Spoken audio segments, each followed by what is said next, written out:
বিয়ের ভিডিওর সবথেকে বড় যে জিনিসটা সেটা হচ্ছে শাড়ি, ব্লাউজ এবং প্রত্যেকটা জিনিস। তো সবার ফার্স্ট যেটা বিয়ের ভিডিও যখন শেয়ার করছি ব্লগগুলো, তার সবার আগে শেয়ার করব যে এইগুলো আমরা কোথা থেকে নিয়েছিলাম।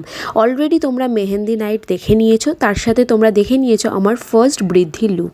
তো চলো এবার শেয়ার করি যে আমার যে ড্রেসগুলো ছিল, মানে আমার শাড়ি, ব্লাউজ, সেগুলো আমি কোথা থেকে নিয়েছি। আমি বৃদ্ধির শাড়িটা তো তোমরা দেখেই নিয়েছো, সাথে আমার ব্লাউজটা, বৃদ্ধির যে ব্লাউজটা রয়েছে সেই ব্লাউজ, সাথে আমার বিয়ের দিনের রাতে যে ব্লাউজটা আমি পরেছিলাম সেই ব্লাউজটা, গায়ে হলুদের সময় যে রেড কালারের ব্লাউজটা পরেছিলাম, এই তিনটে ব্লাউজ, সাথে আমার রিসেপশনের যে ড্রেসটা ছিল, বলতে পারো যে আমার বল গাউনটা, এই সমস্ত জিনিস আমি নিয়েছিলাম ডিজাইনার লেবেল তন্ময় বিশ্বাসের কাছ থেকে। হ্যাঁ, আর এখানে আমাদের পরিচয় হয় রঞ্জিতদার কাছ থেকে। আমরা ডাইরেক্ট ওখান থেকে জানতাম না।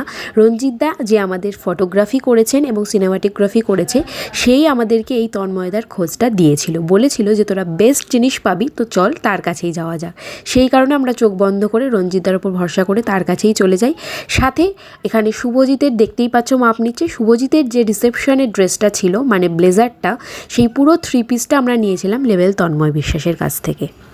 মোটামুটি বলতে পারো অনেক মাস আগে থেকেই এগুলোকে আমরা কাস্টমাইজ করিয়েছিলাম, অর্ডার দিয়েছিলাম। আর সাথে আমার বিয়ের ভেল, যেটা তোমরা দেখছো, আমি মাথায় যে ভেলটা দিয়েছিলাম, এই ভেলটা এসছিল তারাপীঠ, আমরা গেছিলাম সেই মুন্ডমালিনী মায়ের কাছ থেকে। দেখে বুঝতেই পারবে না যে ভেলটা কতটা সুন্দর আর প্রচুর ভারী ছিল।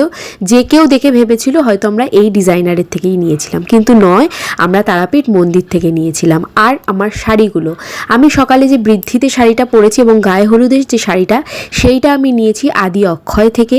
এরপর বিয়ের দিন রাতে যে শাড়িটা আমি পরি সেটা আসে মা সন্তোষী মায়ের কাছ থেকে, এবং সন্তোষী মায়ের শাড়ি আমরা রাত্রেবেলা পরি। তারাপীঠ থেকেও এসেছিলো, কিন্তু ওই শাড়িটা কিছুটা প্রবলেমের জন্য আমি পরতে পারি না, তাই আমি সন্তোষী মায়ের শাড়িটাই রাত্রেবেলা পরি। আর রিসেপশনের ড্রেস তো বললাম আমরা তন্ময়দার কাছ থেকেই নিয়েছি। আর এখানে তো ভিডিওটা দেখে তোমরা বুঝতেই পেরেছো যে আমরা প্রত্যেকে মিলে, মানে সবাই মিলে গেছিলাম আমার ড্রেস দেখতে। আর আমি ভেবেই হয়তো তোমরা জানবে যে তন্ময় বিশ্বাসের কাছে যেতে গেলে অ্যাপয়েন্টমেন্ট নিতে হয়, কিন্তু আমরা রঞ্জিতদার তরফে গেছিলাম, সেই কারণে আমাদের কোনো অ্যাপয়েন্টমেন্ট নেওয়া ছিল না আগে থেকে।